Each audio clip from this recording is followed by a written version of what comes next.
This is KSU LD, broadcasting in high definition from Kansas State University, covering Manhattan, Riley County, and the Flint Hills.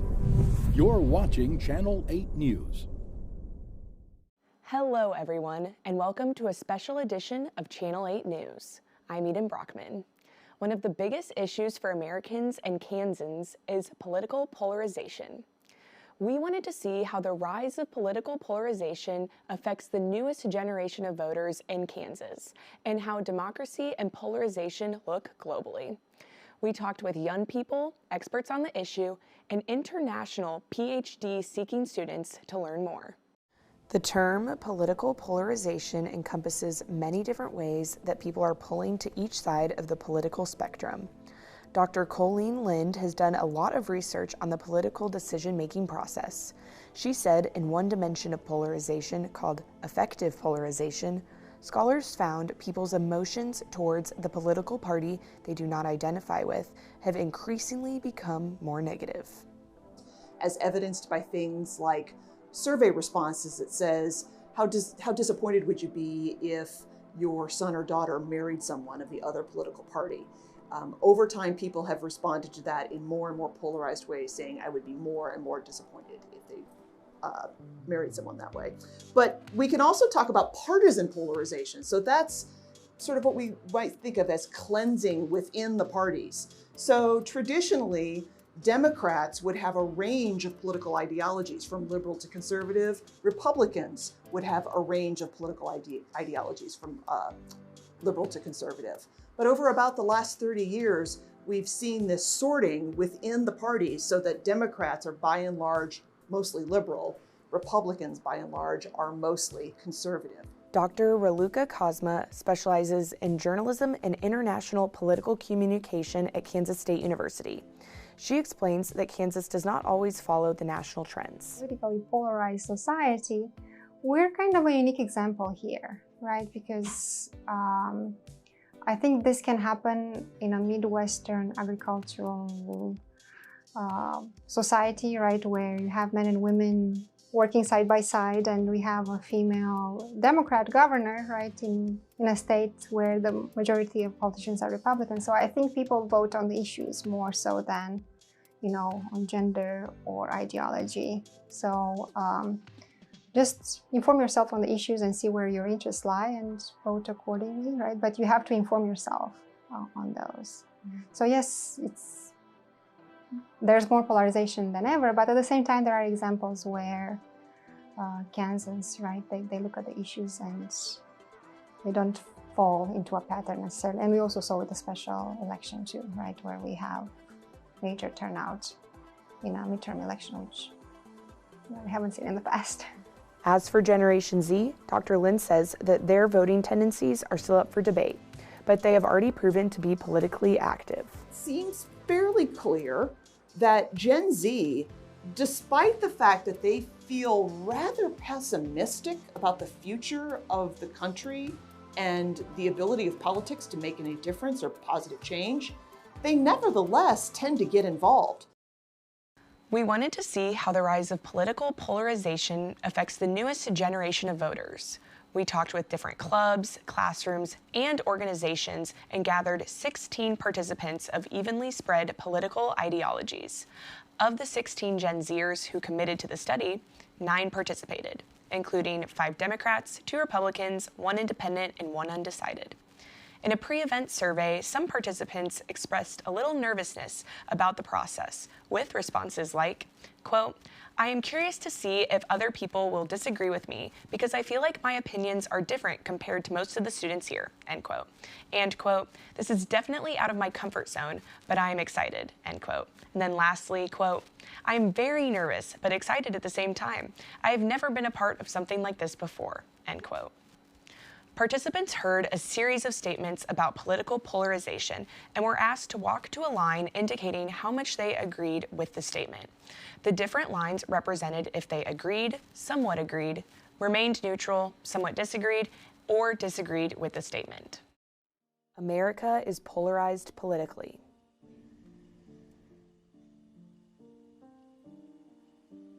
The yellow dot represents our independent participant. The green dot represents our undecided participant, and the blue dot represents the Democrat participants, while the red dot represents the Republican participants. The participants almost unanimously agreed with this statement. I mean, people don't, split their tickets anymore either. It used to be, a lot of the times you would vote for Republican on top of the ballot, and then you'd vote for Democrat for Senate, and you kind of have those inverted delegations and stuff, but you don't see that anymore. I am an open-minded person.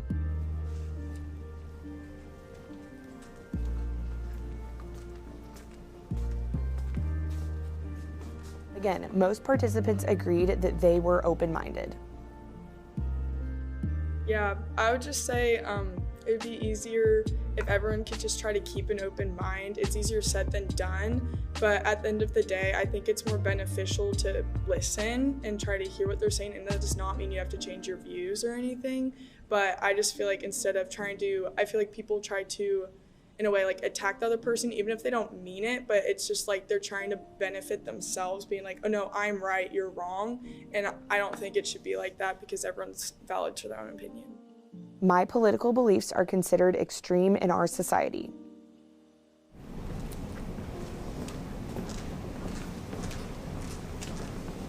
While most did not feel this way, one participant who identifies as a Republican felt like an outlier. Yeah, it was awkward. There's, I think, one I was on agree with. Do you think people view your beliefs as extreme? So that one was kind of a more loaded question type of thing, or people would think about you based on where you were on that question in particular. So that was one that stuck out to me of being like an outlier. I could see myself voting for someone from the opposite political party one day. Participants were split on this statement, with Republicans leaning towards disagree and Democrats were split between somewhat agree and disagree. The independent and undecided voters remained neutral. All of our participants felt neutral or agreed with the statement about being open-minded. Can people be open-minded if they could never see themselves voting for someone in a different political party than them? Well, that is for you to decide. Up next, we hear from the participants about how they deal with misinformation and other issues facing Generation Z. Welcome back. We've seen a little about our participants' answers. We then had a chance to sit down with those who were part of the study. Participants got into groups of 3 and talked about political polarization, their politics, and the current issues facing Generation Z. Is Generation Z more or less polarized than older generations? I would honestly say that our generation is not as polarized. I would say we are just talking about the polarization that we've seen in other generations more than the past. So I feel like there's just more communication there. More.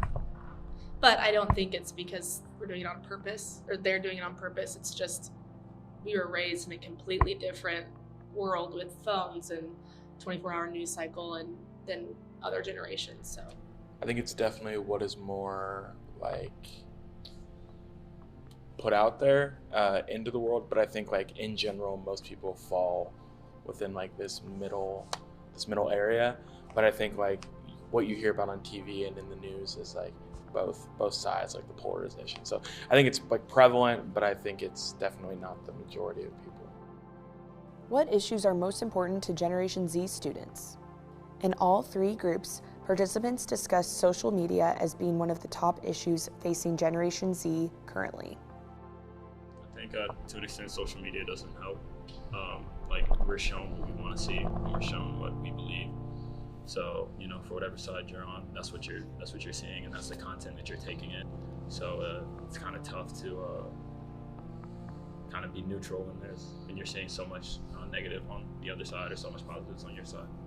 Another participant cited censorship on social media as being the biggest issue. There's a big problem with censorship, in my opinion, and that's kind of, as far as polarization, maybe working with that, like creating echo chambers. People will get kicked off of like the major platforms where they were having like a discourse, and then they'll just have to make their own or find some other spot on like the internet where there's maybe only people that believe similar things to them, and they'll just be kind of stuck talking to those people. So yeah, I think that, I guess, hearing the other side or being able to tell your ideas to the other side in like the digital public square, as it were, like Twitter and stuff, is very important. Participants Michael and Peyton disagreed on if politics are personal or just policy-based. Politics should not be personal. It should be policy-based, when you're talking about these issues, and there's no need to bring, personal attacks into it. But I mean, it's only getting worse. I don't even know if there's really a remedy to it, but I don't know. I think the main thing people should know is that politics, when you're talking about it, shouldn't be personal. It throws everyone off on the wrong track. I will say that obviously personal attacks is not okay when you're talking to somebody, but sometimes politics is personal because it affects personally what is going to happen to you sometimes. And so I think, acknowledging that and acknowledging that, hey, this policy is going to affect me in a completely different way than it's going to affect some people. So I agree with the personal attacks, absolutely, but sometimes politics is personal. Chris, a participant in the study, said listening to understand rather than listening to respond will help people have the necessary conversations to create progress. Right. Everybody's seen life from different walks, different aspects and what that looks like, right? My experiences as a Black man in America are going to be completely different from anybody else in America because we're different individuals and we see life and experience life in different ways. So with that being said, privileges that others may be entitled to, I am not. So that helps sway my opinions and my outlooks. But in order for us to have that educated conversation, in order for us to, again, push the needle on what needs to happen in this country, that piece of listening to understand as opposed to listening to criticize and ridicule and belittle has to stop. We've looked at Generation Z in the United States, but how does our democracy look from the outside looking in? Coming up, we will talk to some international students about the difference between our democracy and other countries. We have looked at American political polarization through the eyes of Generation Z and experts on the issue. And now we are going to sit down and discuss polarization as well as democracy through a global lens. With us, we have originally from the Ivory Coast, Innocent Asuman. And then from India, we have Ritu Prasad. And from South Africa, we have Iswa, or Z for short. And would you like to introduce yourself for us? Yes, I am Kaitjie Kashalala. You may call me Exie. I'm from South Africa. Perfect. Thank you all so much for coming and talking with me today. So to start off, we recently have had an election here in the U.S. So how do you perceive the United States government system compared to your home country? And then Exie, would you like to start us off? Yes. So growing up in South Africa and watching American news and the American voting, it has always been thought to be the most democratic, the most free world. And I envied American democracy. But now that I'm here and I got to watch as the elections were ongoing and what people were saying, it surprised me how, one, young people are not voting. Yeah. And it's interesting that you say that because we actually had a bigger Generation Z turnout in this election than we haven't had in the past. It was around 25%. So would you say younger people in South Africa tend to vote more than young people here? Yes, our democracy is very young. It is 28 years old. Yeah, we just got our democracy in 1994. So voting is one of the things that Black people could not do before 1994. So we still have that in mind. We still have the privilege, like we can still see what a privilege it is to vote. So people really do turn out to vote. Ritu, how would you say that comparison looks with India? So I would say in what I feel or what I have seen, the US democracy is representation of majorly two parties, Democrats and Republican, whereas we in India, the representation of democracy is parliamentary, where it's not the two parties are running the country, like contest is between two parties, not at all. We have many regional parties and they are the big player. So that's the one difference, major difference between America and Indian politics. So in India, the regional players are equally forceful and they kind of decide the politics of India. That's the interesting fact about Indian democracy. Innocent, I wanted to ask you, how do you think your worldview, coming from the Ivory Coast to the U.S., how do you think your worldview helps you lessen polarization or see some of those different sides? What is, if that makes sense? Yeah. Yes, it does. Thank you for the question. Actually, I think getting the opportunity to be exposed to different contexts, like my country, and I also get the opportunity to visit other countries in Africa before coming here, it helped me to always try to caution myself. Like, do I think that what I see is the truth? So I start questioning truth. I start questioning ideologies. I start questioning concepts. So like, even when we use the word democracy, for instance, I think the exposure switched my understanding and my perception about democracy. And today I do believe that democracy should be contextualized. It doesn't have to be a kind of copy and paste. Like, democracy that can work in the American context, I'm not sure that can work in my country, Côte d'Ivoire. It can't work in our context. Why?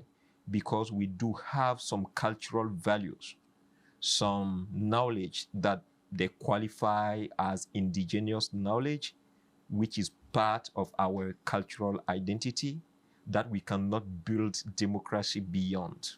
What I'm trying to say here, an example will be in my country and most of the West African country, we have a traditional structure that we rule under kingdomship.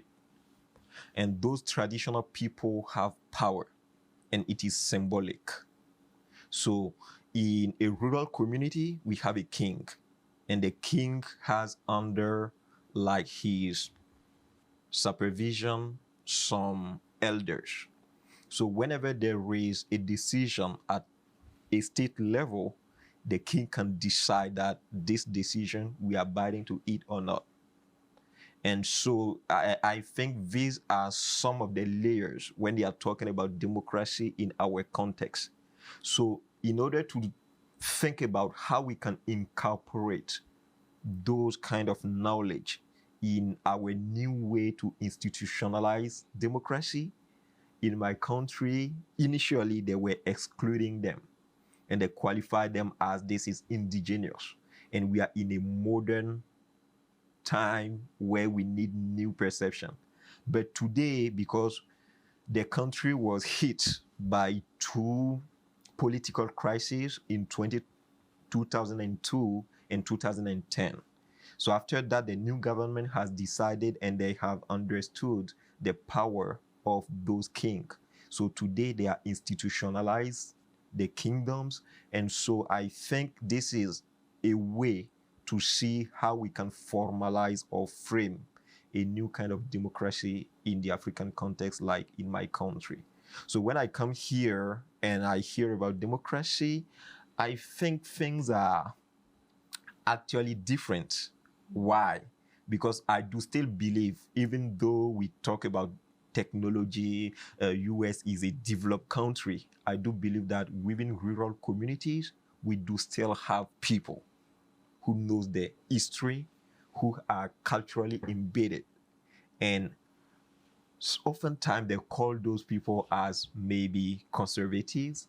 How often do we open the door for them to hear their voice, to understand what they think about, and what is the perception about the new decisions that we are making? So I think there is always room for improvement in how we frame democracy globally. Thank you all so much for coming. Innocent, Ritu, and Exie, thank you so much for talking with me today.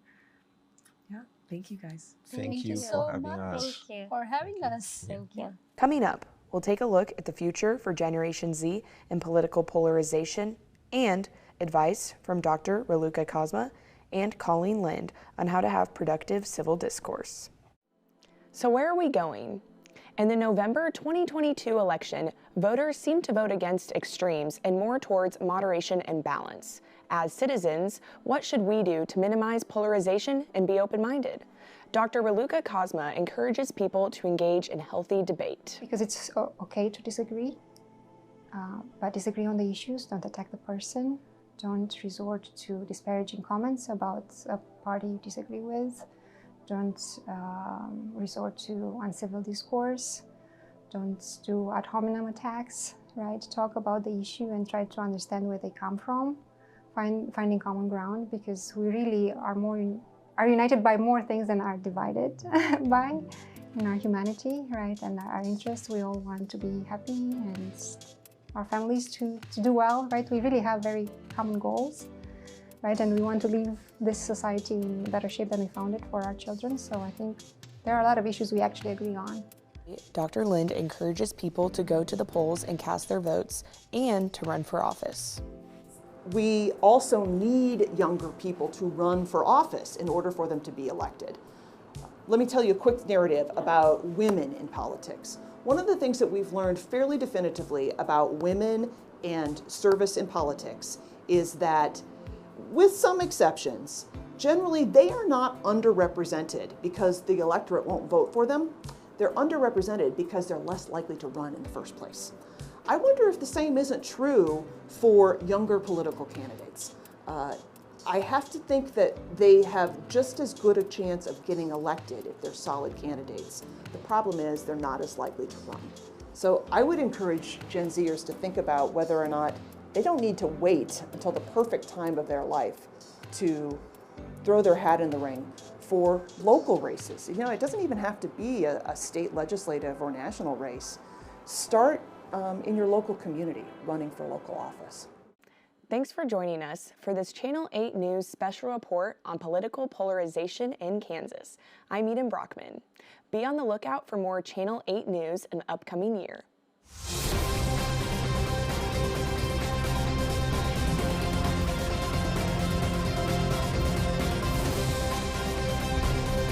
This is Channel 8 News.